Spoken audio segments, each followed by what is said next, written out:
History isn't always written by the victors. Sometimes, it's murdered in a dark room and replaced by an impostor that wears its clothes. The first few pages of Cardinal Rossini's diary don't describe a battle or a coronation. They describe an assassination, the assassination of 1,000 different truths, leaving behind a single, convenient heir. His shaking hand transcribes a record that history has completely forgotten. He writes not of the Great Council of Nicaea, with its hundreds of bishops debating under the emperor's gaze, but of a gathering that preceded it. A meeting held in secret, so deep in the Vatican's memory that it was given no official name, only a chilling designation in the inner archive. Concilium Silentii, the Council of Silence. They did not come to pray, Rossini writes, his ink smudging the parchment, as if absorbing the dampness of the memory itself. They came to choose a single story. He paints a scene not in a grand basilica, but in a cold, suffocating catacomb beneath Rome, the air thick with the smell of wet earth and extinguished faith. The attendees were not a multitude of holy men, but fewer than a dozen figures huddled in the flickering torchlight. Rossini's notes are precise. A handful of the Church's most pragmatic leaders and, more importantly, a contingent of Roman strategists, their faces impassive, their minds sharpened by the ruthless logic of empire. Their mission was not to discern the divine nature of Christ, but to decide which version of Christ would be the most effective tool for the new Roman state. The diary lists the victims laid out on a crude stone table. Dozens of gospels, each one a different path to the divine. He names them with a scholar's reverence. The Gospel of Thomas, a collection of radical sayings that taught the kingdom of God was not a future promise or a physical place, but a state of consciousness found within. The Gospel of Mary Magdalene, a text that shattered the patriarchal order by portraying a female apostle, a chosen confidant who understood Christ's deepest teachings and held authority that terrified the others. There were scrolls that spoke of eons and archons, of a universe far stranger and more complex than a simple heaven and hell. They spoke of reincarnation, of a spark of God trapped within every soul, and of a divine wisdom, a gnosis that could be attained by anyone without the need for a priest, a bishop, or a church to mediate the experience. Rossini's next words are underlined twice. These were not dismissed as heresy. He insists, quoting from the minutes he uncovered. They were dismissed as liabilities. The distinction is terrifying.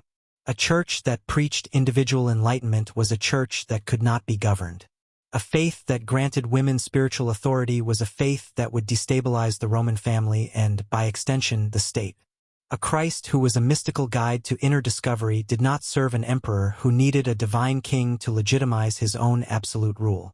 A mystic cannot bless an army. The tension in the catacomb, Rossini writes, was broken not by a bishop, but by a Roman official, a man whose name is given only as Tertullus.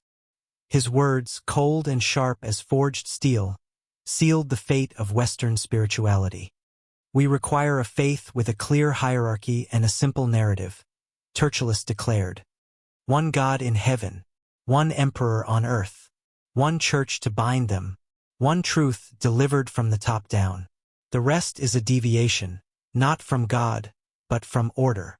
And with that, the choice was made. In the cold earth beneath Rome, for gospels were selected, not for their spiritual depth, but for their narrative simplicity and their compatibility with a structured, top-down authority. As for the rest, the order was absolute. They were to be collected, declared heresy, and burned. Not just suppressed, but systematically hunted and erased from memory, ensuring that future generations would never even know a choice had been made. The Council of Silence was the moment a vibrant forest of spiritual paths was clear-cut and replaced with a single, unbending pillar of doctrine. It was the birth of control. Rossini's final words on the matter are not a historical note. They are a eulogy, a whisper of grief that has waited centuries to be heard. In that room, he writes, his soul heavy with the crime he is documenting, we did not find God, we manufactured him. And in doing so, we sealed away 1,000 other paths to the divine, labeling them darkness so that our single path could shine. What if the most pivotal miracle in Christian history was never a miracle at all? What if it was a press release? The story is etched into the very soul of Western civilization. On the eve of a desperate battle, the Roman Emperor Constantine looks to the heavens and sees a vision of a cross, blazing against the sun. A divine voice promises him victory. In hoc signo vinces. In this sign, you shall conquer. It is the moment God seemingly chose an emperor, and in doing so forged an empire. It's a perfect story. And according to Cardinal Rossini's diary, it is a perfect lie.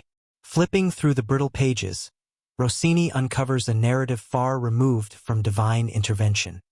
The vision was not seen in the sky, he writes, his pen transcribing a secret memorandum passed from a church elder to his successor a century after the event. It was conceived in a chamber. The sign was not a gift from God, but a term of a contract.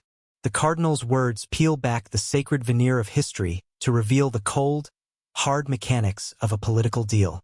He describes a series of tense, clandestine meetings that took place in the months leading up to the famous Battle of the Milvian Bridge. Meetings that had nothing to do with prayer and everything to do with power. The Roman Empire was dying, not from barbarian hordes but from a sickness within. It was fractured, torn apart by civil wars and competing ideologies. Constantine, a brilliant but ruthless general, knew that military might alone could not save it. He needed something more potent than legions. He needed a unifying story, a spiritual glue powerful enough to bind millions of disparate peoples to his rule. And in the shadows he saw an opportunity. The Christians. They were a problem, a nuisance, persecuted for their refusal to worship the state gods. But they were also a solution. They were highly organized, their network of bishops spanning the entire empire. They were resilient, their faith hardened by centuries of oppression. And most importantly, they were growing at an unstoppable rate. They were the future, and Constantine intended to own it. The diary details the terms of the pact, laid out in a series of secret negotiations between Constantine's most trusted secular advisors and the church's most pragmatic leaders. The offer was simple, a devil's bargain cloaked in salvation. The church would deliver its followers. It would wield its vast organizational structure to support Constantine, preaching unity under his banner and endorsing his reign as divinely ordained. They would transform their god from a pacific mystery into a warrior deity who chose emperors. In return, Constantine would give them the world. Not just an end to persecution, but a complete reversal of fortune. He would grant them tax exemptions, build them magnificent basilicas on the ashes of pagan temples, fill their coffers with imperial gold, and, most crucially, give them the power of the Roman state to systematically dismantle and eliminate all of their spiritual rivals. The vision of the cross, Rossini reveals, was the public relations campaign designed to sell this secret merger to the masses. It was a masterstroke of political theater. It transformed a calculated alliance into a holy crusade, making Constantine's ambition appear as God's will. The soldiers who marched into battle under the sign of the cross were not just fighting for an emperor. They were fighting for their new, state-approved God. Rossini's anguish stains the page as he reflects on this foundational compromise. We were offered the world, and we accepted. He laments, his handwriting tight with regret. That day, the cross ceased to be a symbol of sacrifice and became an emblem of imperial might. We draped the sword of Rome in the cloth of the Messiah, and in doing so, we promised to conquer in his name, forgetting his most sacred call to love our enemies. We did not convert the emperor. The empire converted us. A kingdom can be built with steel and stone, but an empire of the soul requires something far more potent, a story. What happens, though, when that story is a lie? What happens when the foundational charter for 1,000 years of power is nothing more than a ghost, a phantom decree written by a forger's hand in a candlelit room? As Cardinal Rossini delves deeper into the inner archive, he uncovers an act of deception so audacious, so brilliantly executed, that it would serve as the unshakable legal bedrock for the Pope's right to be a king. He found the blueprints for the greatest forgery in human history, the document known as the Donation of Constantine. For centuries, this text was the Church's ultimate trump card. A sacred legal instrument, it claimed that the Emperor Constantine, upon converting and moving his capital to Constantinople, had gratefully gifted the Pope and all his successors supreme temporal rule over Rome, Italy, and the entire Western Roman Empire. It was the justification for the Papal States, the legal basis for popes to command armies, to levy taxes, and to crown or depose the emperors of Europe. It was perfect, and it was utterly fake. Rossini's diary does not just state this. It reveals the original planning documents for the forgery itself. It was born not of ambition, but of sheer terror. He writes, his words painting a picture of a church adrift in a sea of chaos. The Western Roman Empire had crumbled. Barbarian kings carved up the landscape. The Pope in Rome was just another bishop, vulnerable to the whims of local warlords or, worse, the dictates of the distant rival emperor in Constantinople. The Church feared being reduced to a footnote. Rossini explains, quoting a strategy memo from the 8th century. To survive, Peter's throne needed to be built on rock, but also on land. Land we did not have. And so, they created it from ink and lies. The diary describes a secret workshop established deep within the Lateran Palace, a clandestine scriptorium staffed by the Church's most brilliant scholars and scribes. Their mission, to manufacture a history that never happened. Rossini details their almost alchemical methods with a kind of horrified fascination. He describes how agents were sent to acquire authentic, blank 4th century papyrus from monastic libraries in Egypt. He details the painstaking process of recreating the specific imperial ink used in Constantine's time, a mixture of carbon, gum, and wine. They studied genuine imperial edicts, mimicking the unique script, the formal language, the precise way a seal was affixed. They were artists of deceit. Rossini writes, his awe mingling with disgust. They understood a profound truth of power. A lie, if it is bold enough and appears old enough, will eventually become the truth. The document was their masterpiece. It was chemically aged, deliberately frayed at the edges, and folded in a way that mimicked centuries of storage. When it was finally discovered in the papal archives and presented to the Frankish king, Pepin the Short, it was unassailable. Armed with this divine mandate from the first Christian emperor, the Pope demanded protection and land. And Pepin, a pious and ambitious king seeking the Church's blessing, obliged. He conquered territory in Italy and gifted it to the Pope, creating the Papal States and turning the Vicar of Christ into a landed monarch. Rossini's pain is palpable as he records this ultimate betrayal of spirit for soil. Upon this forgery we built a kingdom. We waged wars, collected taxes, and played the games of princes, all justified by a phantom gift from a long-dead emperor. The keys to the kingdom of heaven, which Christ gave to Peter to bind and loose souls, were used instead to unlock earthly treasuries and draw borders in blood. I wonder, he concludes, his pen trailing off, if St. Peter would even recognize what we have become. How do you kill a legend? You don't use a sword. You use a whisper. You accuse the purest of heroes of the foulest of sins, and you repeat the lie until the world mistakes saviors for demons. The story of the Knights Templar, the warrior monks, the pious bankers, the unwavering defenders of the cross, ends in the smoke of the executioner's pyre. History tells us a simple tale of a greedy king and a weak pope who conspired to seize their immense wealth. But as Cardinal Rossini turns to a section of his diary marked with a stark, red cross, he reveals a motive far deeper and more terrifying than greed. The Templars were destroyed not for their gold, but for what they knew. The charge was heresy, Rossini writes, his hand transcribing the sealed minutes from the secret meetings between Pope Clement V and the agents of King Philip IV of France. But the fear was discovery. The diary alleges that during their 2 long centuries stationed in the Holy Land, the knights had done more than just guard pilgrims. Their headquarters was on the Temple Mount in Jerusalem, the site of Solomon's Temple. And there, deep beneath the ruins, they began a systematic excavation.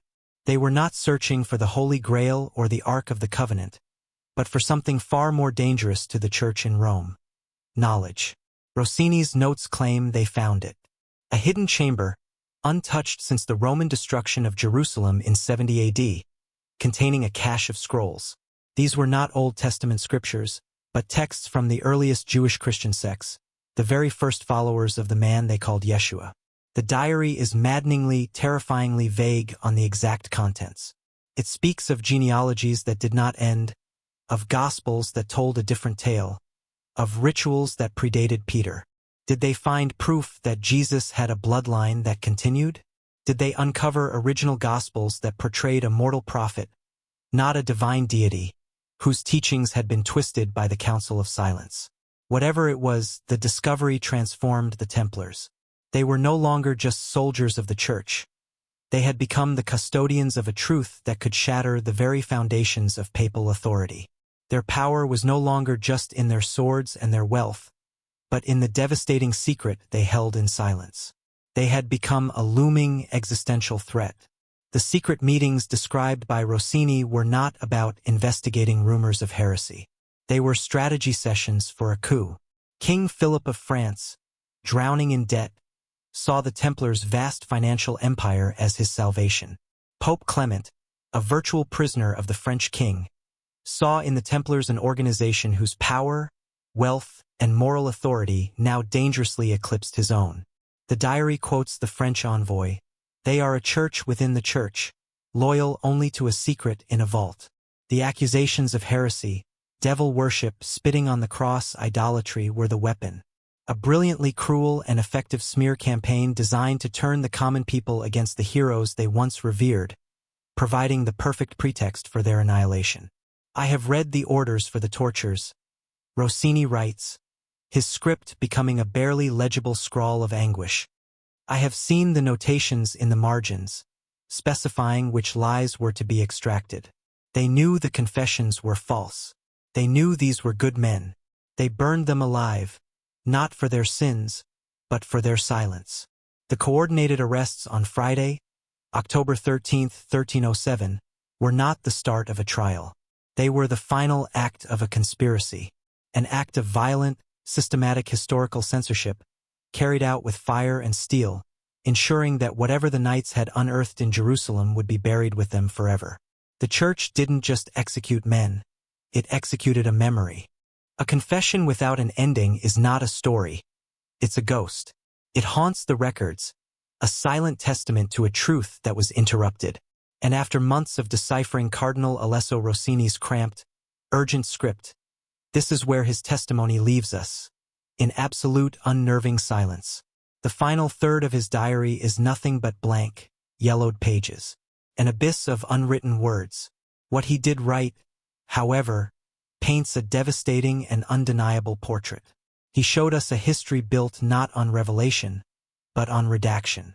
We stood with him in the cold of the catacombs as the Church, in the Concilium Silentiae, murdered 1,000 versions of its own faith to choose a single, controllable story. We sat with him at the negotiating table as a pact was struck with an emperor, trading the spiritual authority of the cross for the terrestrial power of a Roman sword. We watched over his shoulder in a secret workshop as skilled forgers birthed a lie, the donation of Constantine, a document that would crown popes as kings and build an earthly empire on a foundation of phantom ink. And we felt his horror as he uncovered the true motive for the Templar betrayal, an act of violent, bloody censorship designed to silence a secret that threatened to rewrite the very origins of the faith. This is the pattern Rossini uncovered, a council that chooses a convenient truth, a pact that trades faith for empire, a forgery that builds a kingdom on a lie, a betrayal that silences a threat with fire. These are not isolated incidents, not failures of faith committed by flawed men. They are the calculated, repeated, and successful methods of an institution forging its own absolute authority. They are the blueprint of power. But what of the man who exposed it all? What happened to Cardinal Rossini? The diary offers no clues. It simply stops. The steady, deliberate flow of his pen, which chronicled centuries of secrets, just vanishes. There is no record of his death in the official Vatican ledgers. No mention of a sudden illness or a transfer to a remote monastery. His post was quietly filled, and his name faded from the records as if he had never been. One is forced to wonder, did he stop because he was discovered? Was he silenced? His final act of confession interrupted by the very power he sought to expose? Or did he simply reach a truth so profound, so dangerous, that he could no longer bear the weight of writing it down? His silence is his final, most terrifying entry. What he left behind is a testament to the fact that history is not simply what happened. It is what has been allowed to survive. The story we are taught in schoolbooks and sermons is the final draft, edited and approved by the victors. But the earlier drafts, the pages they tried to burn, the truths they tried to bury, they still linger. They linger in the sands of deserts, in the lost libraries of forgotten cities, and, as Rossini proved, in the most secret archives beneath our very feet. The vault is not sealed. The silence is not eternal. The keepers of secrets cannot live forever.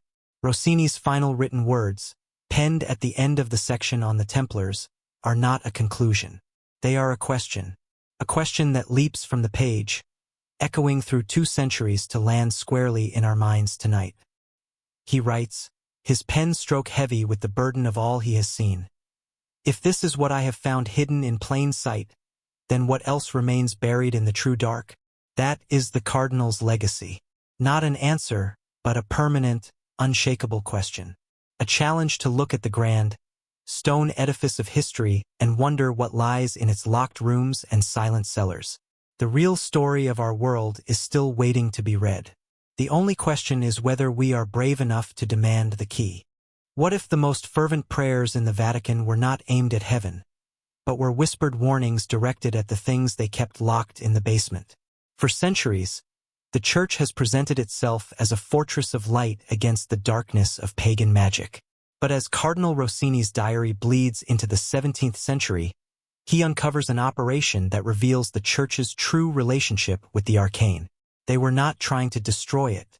They were trying to possess it. The mission was designated Operatio Silentii Irini, the operation of the silent sand. Rossini writes, having unearthed a series of letters sealed with a cipher known only to the Jesuit general and the Pope himself. Publicly, they were missionaries sent to Egypt to offer salvation. Privately, they were thieves, sent to steal a memory. He describes a small elite team of Jesuit priests, men chosen not for their piety, but for their unique and unsettling skills. One was a master linguist who could read scripts that had been dead for 1,000 years. Another was an architect, an expert in finding hidden chambers. Their leader was a man described only as the exorcist, a priest who had spent 20 years confronting forces the Church publicly denied even existed. Their target was not gold. It was a legend, a ghost story whispered among the secret keepers of Alexandria for centuries. The Bibliotheca Arcana, the secret library. Not the great public library that had been burned, but its hidden twin, a vault where the high priests of Thoth supposedly stored their most potent knowledge. These were not scrolls of philosophy, but manuals of spiritual science. Texts detailing the true nature of resurrection, spells for healing that worked on the soul itself, and rituals that allegedly allowed a practitioner to perceive the very architecture of reality. It was knowledge that didn't just predate Christianity. It offered an alternative to it. Rossini's diary includes transcribed excerpts from the mission leader's journal, a harrowing account of their journey deep into the Egyptian desert. We followed a map of the stars, not of the land, the Jesuit wrote. We found it beneath a collapsed temple, behind a door sealed not with locks, but with a riddle written in the language of the old gods. What they found inside made them question their own sanity. Rossini recounts the Jesuits' words with a chilling clarity. It was a library of living light. The scrolls seemed to hum in our hands. We read of healings that mirrored Christ's own miracles, but were described as a learnable science, a manipulation of the life force they called Heka. We found descriptions of the soul's journey after death that made our own catechism seem like a child's fable. This was not the work of demons. It was the work of masters. Here was the ultimate terror. The magic worked, and it worked using the same principles of faith, intention, and divine energy that underpinned their own religion. It proved that the power they wielded was not exclusive. It was universal, a force the Egyptians had codified and mastered millennia before Peter ever walked in Rome. A letter from the mission leader, sent back to the Pope, is stark. We have found the source. But to reveal it would be to admit our flame was lit from a much older fire. The response from the Vatican was swift and absolute. The knowledge was deemed too volatile, too paradigm-shattering to ever see the light of day. The diary quotes the final, sealed order. The texts are not to be translated. They are not to be studied. They are to be contained. The mission never happened. Burn your journals. The Jesuits who returned were sworn to an unbreakable vow of silence and scattered to the most remote corners of the globe, their memories a burden they would carry to their graves. So where are they now? Rossini asks in his final entry on the matter, his handwriting betraying a deep unease. They are not destroyed. Such power cannot be unmade. They rest in a vault for which I have no key and no name, deeper than the secret archives, a prison for ideas too dangerous to be set free. He concludes with a thought that chills the soul. We portray ourselves as shepherds protecting a flock from wolves. But this diary proves we are merely wardens. And our greatest fear is not that the flock will be devoured, but that they will learn the wolves were once their gods.